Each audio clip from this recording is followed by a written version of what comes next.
तो यहाँ पे बुरी बोलते हैं, बट ये एक्चुअली है पूड़ी। इंडोनेशिया के जावा में जो राजा हुआ करते थे तो चोल राजा की परमिशन से हुआ करते थे।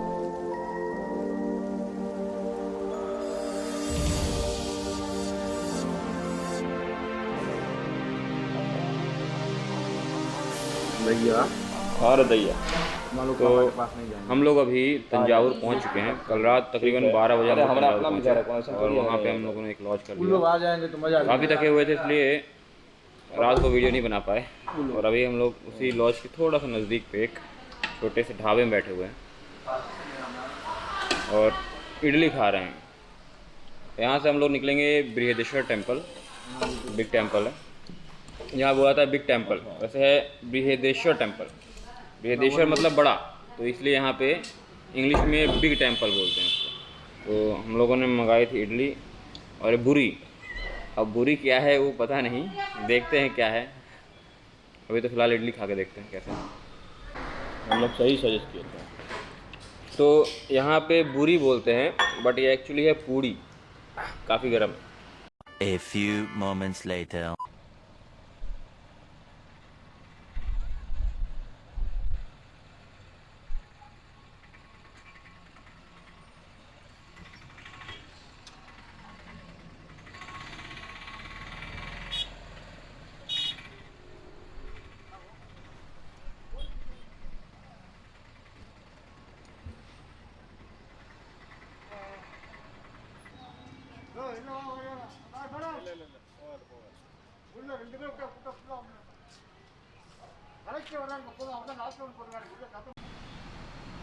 977 AD भारत के हिंदू कुश जो इस समय अफ़गानिस्तान में स्थित है, वहाँ पे राजा जयपाल राज किया करते थे।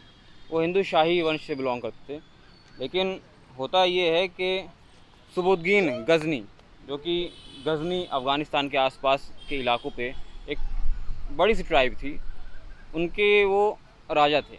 तो उसने जयपाल, जो कि हिंदू शाही राजा से और हिंदू शाही वंश से बिलोंग करते थे, उन्होंने उस वंश पर आक्रमण किया और 1 लाख फौज होने के बावजूद कहते हैं कि जयपाल वो युद्ध हार जाते हैं। होता यह है कि टेरेन इतना टफ हो जाता है अफ़गानिस्तान का, जिसमें आप देख रहे होंगे कि इतने सालों से, चाहे वो अलेक्जेंडर रहा हो, चाहे आगे चल के मौर्य रहे हों, उसके बाद फिर जो है यूएसएसआर ने अटैक किया था अफ़गानिस्तान पे, फिर अमेरिका आया और अमेरिका फ़िलहाल अब लौट चुका है। 20 साल वहाँ तक काफ़ी रहा, रहने के बाद कोशिश की कि तालिबानियों को ख़त्म किया जा सके, रोका जा सके। लेकिन होता ये है कि वहाँ की टेरेन, वहाँ का एटमॉस्फेयर, वहाँ का जो जोग्राफिकल कंडीशन है वो इतनी हार्श है, ख़ासकर वेस्टर्न कल्चर जो कि गद्दे में सोते हैं, एसी में सोते हैं, उनके लिए, कि वहाँ पे वो रह नहीं सकते। तो वहाँ पे जो वहाँ के मूल निवासी हैं वही सर्वाइव कर सकते हैं। ऑब्वियस सी बात है। सेम जो गलती वियतनाम वॉर में अमेरिका ने की थी, वही इस बार भी अफ़गानिस्तान वॉर में अमेरिकी करते हैं। सुबुद्दीन मोहम्मद गज़नवी के पिता थे। उस वक्त भारत में जो है प्रतिहार राजा और कन्नौज में जो है कई सारे राजपूत राजाओं का अधिकार था, खासकर मध्य भारत और उत्तर भारत में। लेकिन होता ये है कि धीरे धीरे महमूद गज़नवी के आक्रमण शुरू हो जाते हैं भारत में, और सोमनाथ पर लगभग बोलते हैं कि 17 बार उसने आक्रमण किया था, 17 बार उसने सोमनाथ को लूटा था। लेकिन उसी दौरान भारत में दक्षिण के तमिलनाडु में तंजावुर में एक कैपिटल बनती है, बनाया जाता है एक चोल द्वारा। राजा चोल काफ़ी एम्बिशियस जो है राजा होते हैं। उनका तर्क ये था कि जितने ज़्यादा हम शक्तिशाली होते जाएंगे, जितने ज़्यादा हम शिक्षित होते जाएंगे, उतने ज़्यादा ही हमारा साम्राज्य बढ़ेगा। अच्छा, राजा चोल जो कि चोल राजा थे, खासकर तमिलनाडु के एरिया में, उन्होंने आक्रमण शुरू कर दिया मालदीव्स पे, श्रीलंका के आधे हिस्से यानी ऊपरी हिस्सों पे, जहाँ पे भारतीय तमिल रहा करते हैं, वहाँ पे अधिकार कर लिया। अच्छा, तमिल जो हैं भारतीय जो श्रीलंका में, उन्हीं के काल में एक्चुअली में आना शुरू करते हैं, क्योंकि उससे पहले वहाँ पे बुद्ध रहा करते, खासकर बुद्ध का काफ़ी प्रचार हो गया था मौर्य वंश के समय में। तो ज़्यादातर वहाँ पे बौद्ध धर्म से बिलोंग किया करते थे। बाद में फिर चोल वंश के अधिकार करने के बाद वहाँ पे तमिल की भी संख्या जो है ज़्यादा बढ़ने लगी। खैर, चोल राजा यहीं पे नहीं रुकते हैं, वो धीरे धीरे आंध्र प्रदेश और पाल राजाओं के बीच भी आगे बढ़ते हैं। और ख़ासकर राजेंद्र प्रथम के समय जो मध्य भारत के राजा थे, खासकर राजा भोज जो परमार राजा थे, और वहीं पे कलचुरी के राजा कर्ण थे। तो कलचुरियों के राजा जो कि त्रिपुरी जबलपुर के स्थान पे रहा करते थे, तो वहाँ पे उन्होंने उनके साथ संधि कर ली और फिर मिल के पुरी के राजाओं को हराते हैं और उन्हीं की सेना लेके वो पहुँच जाते हैं बंगाल के पालों के ऊपर आक्रमण करने के लिए। और इसी के बाद उन्हें गंगईकोंड चोलपुरम नाम का एक शहर बसाते हैं, तो गंगईकोंड भी कहा जाता है राजेंद्र प्रथम को। उस वक्त भारत दुनिया में नेवल के रूप में यानी नेवी सेना के रूप में दुनिया का सबसे शक्तिशाली देश था। ब्रिटिश इस विषय में यानी नेवी को शक्तिशाली करने के लिए, यानी एक तरह देखा जाए वेस्टर्न कल्चर्स जो कि ब्रिटिश हो, पुर्तगाली हो, डच हो, डैनिश हो, तो वो उनका एक ही फंक्शन था 5 साल बाद यानी 1500 से 16 साल बाद कि हम अपनी नेवी को ताकतवर बनाएं। चोल राजवंश ने अपनी नेवी का इतने अच्छे तरीके से उपयोग किया कि चोल राजवंशों ने नेवी के दम पे पाल वंश पे यानी वेस्ट बंगाल पे आक्रमण किया था और साथ में यहाँ से अपनी फुट सोल्जर्स भी ले गए थे, यानी घुड़सवार भी ले गए थे। सहायता ली थी परमार राजाओं से, राजा भोज से और कर्ण कलचुरी से, और इधर से अपनी नेवी भी भेज दी थी। तो 2 तरफा आक्रमण हुआ था पाल राजाओं वेस्ट बंगाल में, बंगाल के कह सकते हैं, वेस्ट बंगाल उस वक्त था नहीं, तो बंगाल पे जो है पाल राजाओं का अधिकार था, तो उन पे आक्रमण करके उन्हें जो है अपने अधीन कर लिया था। लेकिन ट्रेड रूट जो है उन्होंने म्यांमार में स्थापित किया, उन्होंने सिंगापुर में स्थापित किया, उन्होंने इंडोनेशिया में, यानी उस वक्त जावा कहलाता था, जावा द्वीप कहलाता था, जावा द्वीप समूह कहलाता था, अब इंडोनेशिया कहलाने लगा, तो जावा में और कंबोडिया में, थाईलैंड में, कोरिया में एवं चाइना तक में वो अपने प्रतिनिधि भेजा करते थे। होता ये है कि ट्रेड स्थापित होने के बाद अगर ट्रेड में किसी प्रकार की प्रॉब्लम आती थी चोल राजाओं के ट्रेडर्स के ऊपर, तो चोल राजा जो थे खासकर राजेंद्र प्रथम वो अपने सेना भेज दिया करते थे। तो चोल राजेंद्र प्रथम ने हुआ ये कि म्यांमार पे कब्जा कर लिया, सिंगापुर पे कब्जा कर लिया, उसके बाद कंबोडिया पे अधिकार कर लिया। इंडोनेशिया के जावा में जो राजा हुआ करते थे तो चोल राजा की परमिशन से हुआ करते थे, यानी इतना डोमिनेंस था खासकर पूरे बंगाल के और इंडियन ओशन में, क्योंकि इंडियन ओशन के नीचे ना कोई ऑस्ट्रेलिया का डिस्कवरी हुई थी वगैरह वगैरह, तो यहाँ पे जो इलाका था पूरा का पूरा वो चोल राजवंश के अधीन हो गया था। और उस वक्त किसी की हिम्मत नहीं थी कि भारत के चोल राजवंश पे अधिकार कर सके। एक फरिश्ता नाम का इतिहासकार रहता है डेक्कन सल्तनत में, वो कहता है कि महमूद गजनवी अगर दक्षिण भारत में आता तो उसे ज़्यादा लूट मिलती, क्योंकि खिलजी वंश के समय में जो है मलिक काफूर जब पहुंचा था मदुरै में तो उसे इतना सोना मिल गया था कि महमूद गजनवी करवटे ले रहा होगा, ऐसा कहा था फरिश्ता नाम के एक इतिहासकार ने। लेकिन रियलिटी कुछ दूसरी थी और गजनवी को यह भी मालूम था कि जिस वक्त वो अगर चोल राजवंश पे आक्रमण करता तो उसके सामने मध्य भारत और दक्षिण भारत की कंबाइन सेना लगभग 5 से 10 लाख सिपाही उसका स्वागत कर रहे होते तीर कमानों के द्वारा।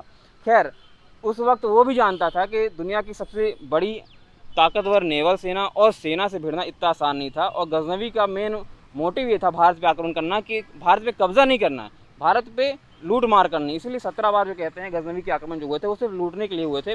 और जब भी उसकी सेना किसी तरह से गुजरात से मध्य भारत यानी मालवा के क्षेत्र में आती थी, मालवा में राजा भोज जो हैं बैठे रहते थे उसका इंतज़ार करते हुए कि अगर यहाँ पे आया है तो फिर निपटाना है उनको। A few moments later. Literature के रूप में, आर्किटेक्ट के रूप में दक्षिण भारत इतना समृद्ध हो गया था कि उस समृद्धि की तुलना आज के समय में हम एक तरह से नहीं कर सकते थे। ये जो टेंपल हमारे पीछे आप देख रहे हैं ये बृहदेश्वर टेंपल है, ये तंजावुर आप ज़िले में पड़ता है और उस वक्त दुनिया का सबसे बड़ा कॉम्प्लेक्स था। ये फ़िलहाल टेंपल है और ये इतना मजबूत और इतना टिकाऊ है कि आज भी आप देख सकते हैं कि ये आज भी उसी रूप में बचा हुआ है। खैर उसको बचाने के लिए बाकी राजाओं ने कोशिश की, नायकर राजा जो यहाँ के खासकर तमिलनाडु हुआ करते उन्होंने भी प्रयास किया इसको रिस्टोर करने के लिए, तमिलनाडु सरकार ने भी किया और आर्कियोलॉजिकल सर्वे ऑफ इंडिया ने भी इस विषय में कार्य कर रहे हैं। और इसका आप स्ट्रक्चर देखिए, ये एक मंदिर तो है, एक महल भी है। आप यहाँ पे महल के किनारे आप देखते हैं ये डिफेंस वॉल बनाई जाती है, तो डिफेंस वॉल अभी बनी हुई है और इसमें जो छोटे छोटे छेद बने हुए हैं, खांचे बने हुए हैं, वो एक्चुअली बनाए गए हैं नीचे खाई पे अगर कोई घुसता है, कोई सिपाही घुसता है। खैर यहाँ पहले पानी भर रहा था तो डिफेंस के रूप में काफ़ी अच्छा। अगर कोई सेना यहाँ से घुसती है तो पहले तो तैरना होगा, तैरने के बाद चढ़ना होगा, तो अगर कोई बारूद लेके घुसना चाहे तो बारूद तो गीला हो जाएगा, तो वहाँ से सैनिक लगातार तीर बरसा के उन जो आक्रमणकारी सिपाही हुआ करते उनको मार दिया करते थे। तो ये जो डिफेंस था ये उस ज़माने में आज से 1000 वर्ष पहले की बात है, तब किसने सोचा था कि भाई इस तरह का डिफेंस बना। इस तरह का डिफेंस एक्चुअल में यूरोपियन नेशन में आप ज़्यादा देखेंगे, क्योंकि उस वक्त वेस्टर्न कल्चर्स में यही होता था कि भाई जो ब्रिटिश हुआ करते थे, रोमन हुआ करते, वो संख्या में कम रहा करते थे, तो डिफेंस के लिए ज़्यादातर क्रिश्चियन किया करते थे। डायरेक्ट अटैक ना करके डिफेंस करते, भाई अपने महल में खड़े हो जाओ और डिफेंस करो, ज़्यादा बेटर है, 1 के बल्कि 3 रेशियो हो जाता था इससे, तो ज़्यादा बेटर। लेकिन ये उस वक्त बनाया गया था, तकरीबन 1000 वर्ष पहले ही सोच लिया गया था किस तरह बनाना है। तो डिफेंस के रूप में स्ट्रैटेजिकली हमारे जो पूर्वज थे कितने होशियार थे, वो एक छोटा सा नमूना है ये। देख से बड़ा अच्छा रहा। हाँ तो पैसे बड़ा अच्छा होगा। पैसा बड़ा अच्छा होगा। हाँ बड़ा अच्छा रहा है ना, पैसा भी इतना अच्छा होगा। ये नाचने वाली गुड़िया है, 800 रुपये की है, चाहिए क्या?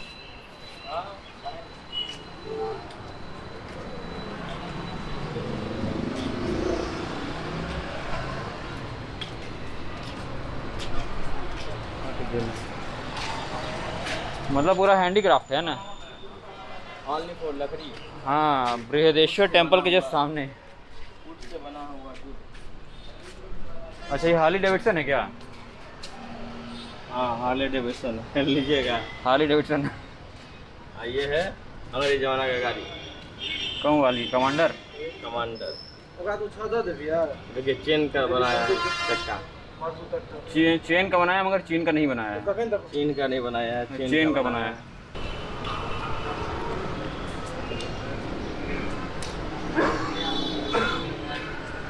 आइसक्रीम, आइसक्रीम खाते हैं अपन।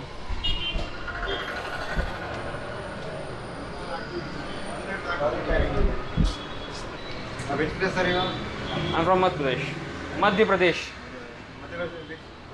Rewa division, Sidhi district. This is government owned or private? Private, sir. Private. Yeah. Okay. Beautiful place.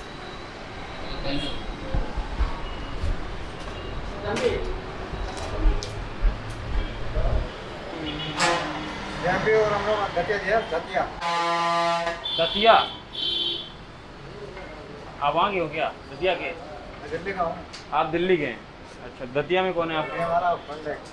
अच्छा अच्छा, एक छोटा होलसेलर कानून का। ओके। ग्वालियर, ग्वालियर डिवीजन के अंदर क्या क्या है? बुरा मत देखो, बुरा मत बोलो, बुरा मत सुनो। और ये बुद्ध लग रहा है, चाइनीज लग रहा है। हाँ बुरा मत देखो, बुरा मत करो, बुरा मत सुनो। हाँ, वही तो बॉम्बी बोले। हाँ। गांधी जी के 3 बंदर। तो ये बंदर थोड़ी ना है। एक खापरी इधर डाल दे। गाल में मत छुआ करो, सेंसिटिव ऐसे कीजिएगा। इसको मार, इधर से मार, देखबे मारी। चलिए चलिए आइए। हैंगर।